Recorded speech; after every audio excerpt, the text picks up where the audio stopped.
Shalom anak-anak Bapak yang luar biasa. Wah, kita berjumpa kembali ya. Dan Bapak senantiasa berdoa dan berharap bahwa anak-anak Bapak semuanya selalu dalam keadaan baik, dalam lindungan Tuhan kita Yesus Kristus. Pada hari ini, Bapak ingin menyampaikan materi pelajaran pendidikan agama Kristen dan budi pekerti untuk anak-anak kelas 3, yaitu pelajaran yang ke-8 yang berjudul Aku Membutuhkan Orang Lain. Seperti biasa anak-anak Bapak ingin kalian mempersiapkan perlengkapan belajar terlebih dahulu. Perlengkapan belajar yang harus anak-anak siapkan yang pertama tentu saja adalah Alkitab, supaya kita bisa belajar bersama dari ayat-ayat firman Tuhan.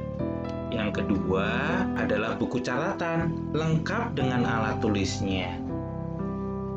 Nah, sebelum memulai pelajaran ini, yuk Bapak ajak anak-anak semuanya untuk berdoa. Sikap berdoa yang baik ya. Tuhan Yesus, terima kasih buat hari ini. Saat ini kami ingin memulai pelajaran. Tolong kami supaya kami bisa mengerti materi ini. Terima kasih Tuhan. Haleluya. Amin. Anak-anak Bapak yang hebat, materi kali ini yaitu Aku Membutuhkan Orang Lain, anak-anak juga bisa baca di buku cetaknya, halaman 75 sampai 84. Nah, untuk anak-anak yang belum memiliki buku cetak, nanti bisa di-download di link di bawah ya. Tujuan pembelajaran kita hari ini ialah yang pertama, mensyukuri kehadiran Allah melalui keluarga, teman, dan orang lain di sekitarnya. Yang kedua adalah supaya anak-anak bisa menceritakan cara mensyukuri kehadiran Allah melalui keluarga, teman, dan orang lain di sekitarnya. Tujuan selanjutnya adalah supaya anak-anak bisa melakukan tindakan mengasihi keluarga, teman, dan orang lain di sekitarnya. Nah, yuk kita mulai. Anak-anak Bapak, pernahkah anak-anak membayangkan jika harus hidup sendiri? Wah, kalau hidup sendiri gimana ya jadinya? Kira-kira mampu nggak melakukan segala hal sendirian? Mungkin anak-anak bisa menjadi seperti ini ya, tinggal di tengah hutan sendiri, di sebuah pulau sendiri, dan akhirnya anak-anak bisa saja menjadi seperti ini, ya kan? Tidak ada yang mencukur rambut, baju tidak ada, semuanya jadinya seperti ini. Anak-anakku, kira-kira kalau saat ini anak-anak membayangkan orang-orang di sekitar anak-anak tidak ada, apa yang terjadi ya? Tidak ada ayah yang mengantar sekolah, tidak ada ibu yang menyiapkan makanan buat anak-anak, tidak ada tukang cukur yang potong rambut, tidak ada tukang jahit baju yang menjahit atau membuatkan baju buat anak-anak, dan juga tidak ada dokter yang merawat jika sakit. Wah, seperti apa ya kehidupan anak-anak semuanya? Apalagi jika tidak ada guru yang mengajar, dan juga tidak ada teman, bahkan tidak ada saudara. Apa yang terjadi anak-anak? Wah, tentunya susah ya. Padahal mereka-mereka inilah yang selama ini menolong anak-anak semua. Wah, bayangkan jika mereka ini tidak ada mama yang memasakkan makanan buat anak-anak, tentu akan kelaparan, ya kan? Tidak ada ayah yang mengantarkan pergi ke suatu tempat. Jadi gimana dong anak-anak pergi? Mungkin pergi sendiri, tapi pastinya capek, ya kan? Kalau tidak ada orang lain di sekitar anak-anak, wah rambut gondrong, kalau sakit tidak ada obat, tidak ada dokter, semuanya hidup menjadi kacau.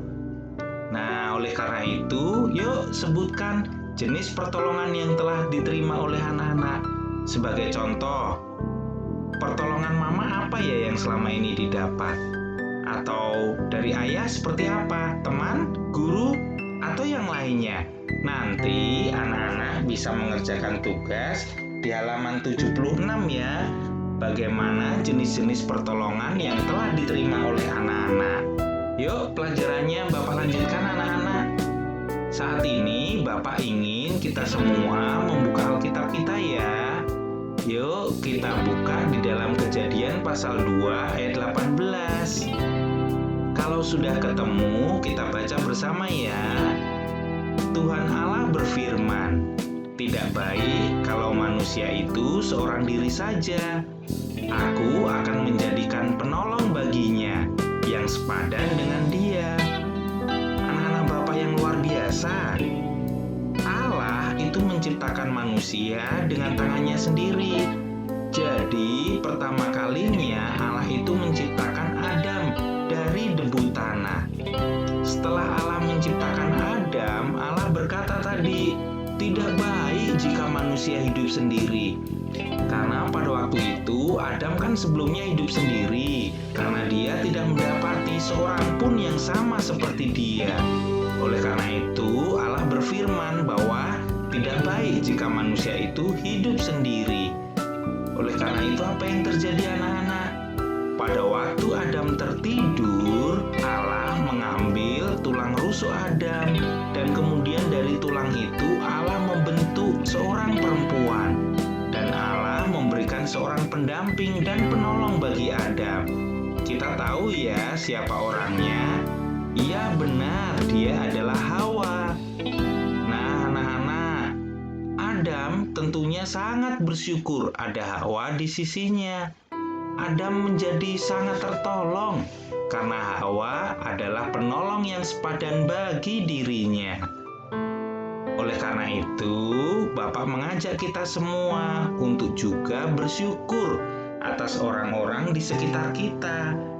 Anak-anak bisa bersyukur karena ada orang tua, karena ada teman, karena ada Pak Polisi yang membantu, karena ada tukang cukur rambut, tukang jahit baju, petani yang menanam padi, dan lain sebagainya.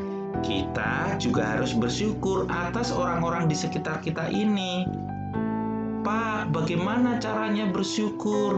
Mungkin ada yang bertanya seperti itu ya. Yuk kita pelajari bagaimana caranya. Tentu saja yang pertama, anak-anak bisa mendoakan mereka. Anak-anak bisa mendoakan orang tua atau mungkin mendoakan teman, mendoakan orang-orang di sekitar anak-anak semuanya. Apakah anak-anak sudah pernah mendoakan orang tua atau orang-orang di sekitar? Nah, nanti mulai hari ini kita doakan mereka ya. Yang kedua, cara bersyukurnya tentu saja dengan membantu orang tua. Ayo, siapa yang selama ini masih malas membantu orang tua? Nanti mulai hari ini kita rajin membantu orang tua ya. Anak-anak bisa membantu mama memasak, atau mungkin membantu cuci piring, atau mungkin membantu beres-beres rumah, membantu ayah cuci mobil, dan masih banyak kegiatan-kegiatan lain untuk membantu orang tua. Nanti anak-anak lakukan ya. Hal selanjutnya yang bisa anak-anak lakukan untuk mensyukuri keberadaan atau kehadiran orang-orang di sekitar anak-anak ialah saling menolong. Sebagai contoh, anak-anak bisa menolong teman ketika bermain. Jadi ketika ada contohnya teman jatuh, anak-anak bisa menolong mereka. Atau ketika anak-anak di sekolah, anak-anak bisa menolong teman sekolah dengan cara salah satunya adalah meminjamkan pensil. Ayo, siapa yang pernah menolong teman?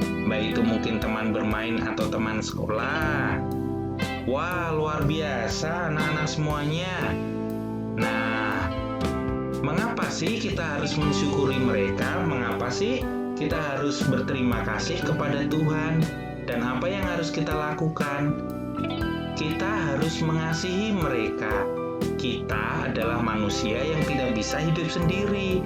Kita membutuhkan orang lain. Dan karena Allah sudah mengasihi kita, maka kita juga harus mengasihi sesama kita. Yuk anak-anak, kita mencoba untuk mengasihi orang-orang di sekitar kita. Nah, itu saja pelajaran kita hari ini. Sebagai kesimpulannya, yang pertama adalah manusia tidak bisa hidup sendiri. Manusia membutuhkan orang lain. kita adalah makhluk sosial. Artinya apa? Kita tidak bisa hidup sendiri. Mungkin saja kita bisa bertahan sehari dua hari, tapi kalau seterusnya, wah, kita tidak bisa. Kita pasti membutuhkan orang lain di sekitar kita. Oleh karena itu, kita harus mensyukuri kehadiran Allah dalam keluarga, teman, dan orang-orang di sekitar kita. Tadi kita sudah belajar ya bagaimana cara mensyukurinya. Nanti anak-anak semuanya lakukan ya. Anak-anak Bapak yang luar biasa, untuk mengakhiri pelajaran hari ini, ayo kita berdoa. Tuhan Yesus, terima kasih karena Engkau telah memberikan orang tua, teman, guru, dan orang-orang lain di sekitarku untuk menolongku. Ajarilah aku untuk mengasihi mereka. Di dalam nama Tuhan Yesus, aku telah berdoa. Amin. Anak-anak Bapak, cukup sekian ya pelajaran kita hari ini. Bapak sampaikan terima kasih dan sampai ketemu di video-video materi pelajaran selanjutnya. Tuhan Yesus memberkati.